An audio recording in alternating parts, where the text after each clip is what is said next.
Easier MPSC चॅनलला subscribe केले नसेल तर लगेच सबस्क्राईब करा आणि बेल आयकॉनला प्रेस करायचे विसरू नका. English grammar bye Wren and Martin.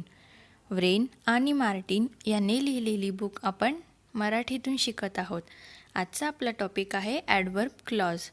आता क्लॉज म्हणजे काय हे आपण आधी बघितलेच होते. तुम्ही जर तो व्हिडिओ बघितला नसेल तर नक्की बघा. Adverb clauses are of many kinds and may be classified as adverb clause of. आता adverb clause हे कसे क्लासिफाईड केले जातात तर adverb clause of time, adverb clause of place, adverb clause of purpose, adverb clause of cause, adverb clause of condition, adverb clause of result, adverb clause of comparison आणि adverb clause of supposition and concession.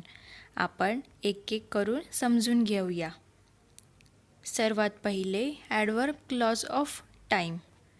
Adverb clause of time are introduced by the subordinating conjunctions whenever, while, after, before, since, as etcetera.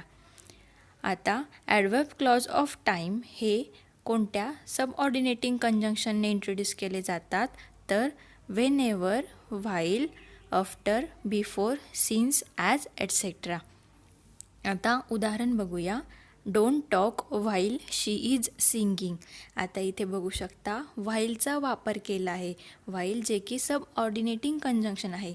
आता व्हाईलवरून आपल्याला समजते की टाईमबद्दल बोलले जाते. Don't talk while she is singing जेव्हा ती गाणं गात असेल तेव्हा बोलू नये, तर केव्हा. त्यामुळे इथे आपल्याला टाईमबद्दल माहिती मिळते. त्यामुळे हे झाले adverb clause of time. Do it before you forget.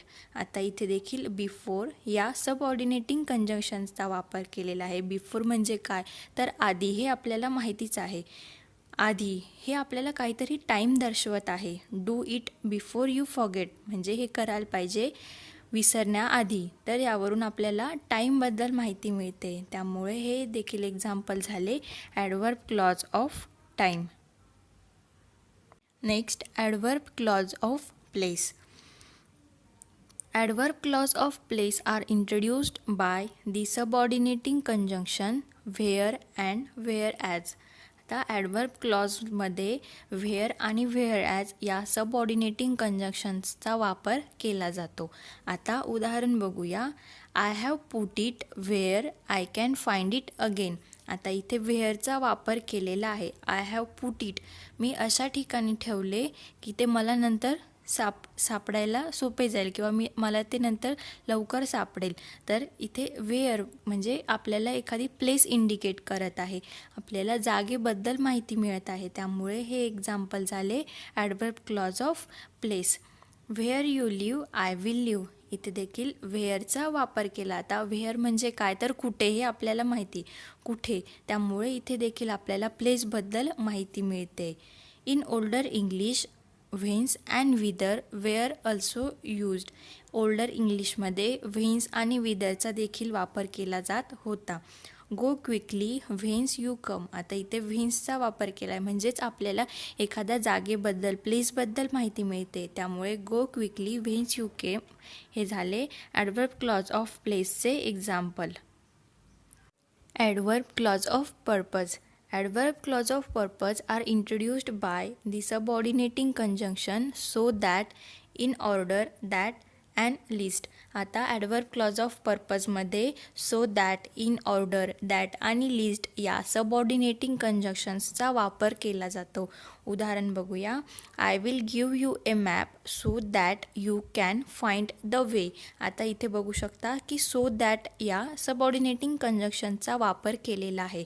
आता I will give you a map मी तुला मॅप देईल. त्यामागे पर्पज काय असेल तर यू कॅन फाइंड द वे की तुला रस्ता सापडायला सोपे जाईल. तर मॅप देण्यामागे काहीतरी पर्पज आहे. त्यामुळे हे एक्झाम्पल झाले adverb clause of purpose. Next we eat so that we may leave.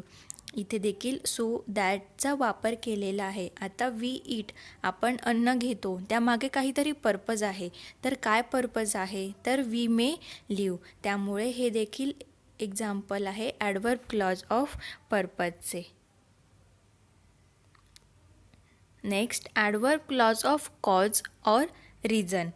Adverb clauses of cause or reason are introduced by the subordinating conjunction because, as, since, that, etc.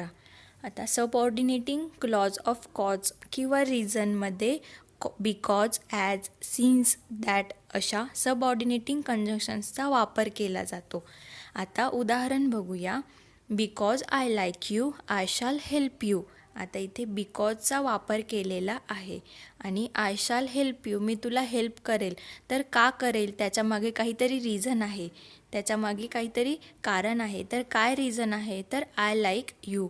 त्यामुळे इथे बिकॉजचा वापर केला आहे आणि आय शाल help you म्हणजे मी तुला मदत करेल. मदत करण्यामागे काहीतरी कारण आहे, त्यामुळे हे एक्झाम्पल झाले adverb clause of reason. I did it because I wanted to. इथे देखील बिकॉज या सबऑर्डिनेटिंग कंजक्शनचा वापर केलेला आहे आणि मी ते केले, ते करण्यामागे माझे काहीतरी रिझन होते. तर काय, तर आय वॉन्टेड टू. त्यामुळे हे देखील एक्झाम्पल झाले ॲडवर्ब क्लॉज ऑफ रिझनचे. Adverb clause of condition. Adverb clauses of condition are introduced by subordinating conjunction if, whether, unless, etc. आता ॲडवर्ब क्लॉज ऑफ कंडिशन हे इंट्रोड्यूस करताना इफ, वेदर, अनलेस अशा subordinating कंजक्शन्सचा वापर केला जातो. उदाहरण बघूया. If it rains we shall stay at home. आता इथे बघू शकता की इफचा वापर केलेला आहे. आता we shall stay at home, आपल्याला घरी थांबले पाहिजे. तर त्यामागे कंडिशन काय आहे, इट रेन्स. त्यामुळे हे एक्झाम्पल झाले adverb clause of condition. Next, I will forgive you on condition that you do not repeat the offence. आता इथे ऑन कंडिशन बोलले, यावरूनच आपल्याला समजते की काहीतरी कंडिशन आहे. तर आय विल फॉरगिव्ह यू, मी तुला माफ करेल, पण त्यामागे काय कंडिशन आहे की you do not repeat the offence. त्यामुळे देखील हे एक्झाम्पल झाले ॲडवर्ब क्लॉज ऑफ कंडिशन. इथे काहीतरी कंडिशन सांगितलेली आहे. Adverb clause of result. Adverb clauses of result are introduced by the subordinating conjunction that. आता adverb clause of result हे that या सबऑर्डिनेटिंग कंजक्शन्सचा वापर करून इंट्रोड्यूस केले जातात. Frequently so or such precedes it in the principal clause आणि दॅटच्या आधी सो किंवा सचचा वापर केला जातो प्रिन्सिपल क्लॉजमध्ये. उदाहरण, he is such a good man that all respect him.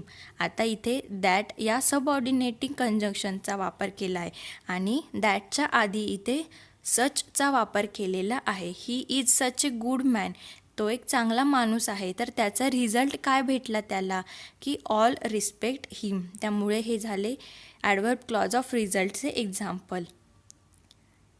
Very heavy rain fell so that the rivers were soon in flood. आता इथे दॅटचा वापर केला आहे आणि दॅटच्या आधी सोचा देखील वापर केलेला आहे. आता व्हेरी हेवी रेन फेल, जोरात पाऊस पडला, तर त्याचा रिझल्ट काय भेटेल, नक्कीच की नदीला पूर येणार. त्यामुळे so that the river were soon in flood हे देखील एक्झाम्पल झाले ॲडवर्ब क्लॉज ऑफ रिझल्टचे. Adverb clause of comparison. Adverb clause of comparison are of two kind. Adverb clauses of comparison चे दोन काइंड आहेत. सर्वात पहिले adverb clauses of comparison of degree आणि adverb clauses of comparison of manner. सर्वात पहिले आपण बघूया adverb clauses of comparison of degree. Adverb clauses of comparison of degree are introduced by the subordinating conjunction than or by the relative adverb. आता adverb clause of comparison of degree याच्यावरूनच आपल्याला समजते की दोन व्यक्तींमधील दोन वस्तूंमधील काहीतरी कंपॅरिझन असेल आणि तिथे दॅन या सबऑर्डिनेटिंग कंजंक्शनचा वापर केला असेल किंवा रिलेटिव्ह ॲडवर्बचा वापर केला असेल. उदाहरण, he is older than he looks. आता इथे बघू शकता की दॅनचा वापर केलेला आहे. हे एक्झाम्पल झाले adverb clauses of comparison of degree. Next, adverb clauses of comparison of manner are introduced by the relative adverb. Adverb clauses of comparison of manner हे रिलेटिव्ह ॲडवर्बने इंट्रोड्यूस्ड केले जातात. You may do as you please. आता इथे बघू शकता की relative ॲडवर्बचा वापर केलेला आहे, त्यामुळे आपल्याला समजायला सोपे जाते की हे example adverb clauses of comparison of मॅनरचे आहेत. Adverb clause of supposition and concession. Adverb clause of supposition or concession are introduced by the subordinating conjunctions though, although, even, if. आता ॲडवर्ब क्लॉज ऑफ सपोजिशन किंवा concession हे though, although, even, if अशा subordinating कंजंक्शन्सने introduced केले जाते. आता उदाहरण बघूया. Though I am poor I am honest. आता इथे दो या सबऑर्डिनेटिंग कंजंक्शनचा वापर केलेला आहे. जरी मी पुअर आहे पण मी ऑनेस्ट आहे. इथे काहीतरी कन्सेशन केलेले आहे, काहीतरी कबुली केली आहे, त्यामुळे हे एक्झाम्पल झाले adverb clause of concession. Next, even if it rains I shall come. आता इथे इवन इफ या सबऑर्डिनेटिंग कंजंक्शनचा वापर केला आहे. जरी पाऊस पडला तरी मला यावे लागेल. इथे देखील एका कन्सेशन एक्सप्रेस केले आहे, एक कबूल केलेले आहे की जरी पाऊस पडलाय तरी मला यावं लागेल. त्यामुळे हे देखील एक्झाम्पल झाले ॲडवर्ब क्लॉज ऑफ कन्सेशन. तर आपण बघितलेच की ॲडवर्ब क्लॉजचे वेगवेगळे ॲडवर्ब क्लॉज कसे क्लासिफाईड केले जातात. जर तुम्हाला हा व्हिडिओ आवडला तर नक्कीच लाईक, कमेंट, शेअर आणि सबस्क्राईब करायला विसरू नका. व्हिडिओची PDF डाउनलोड करायची असेल तर डिस्क्रिप्शनमध्ये दिलेल्या लिंकवर जाऊन तुम्ही डाउनलोड करू शकतात. थँक्यू.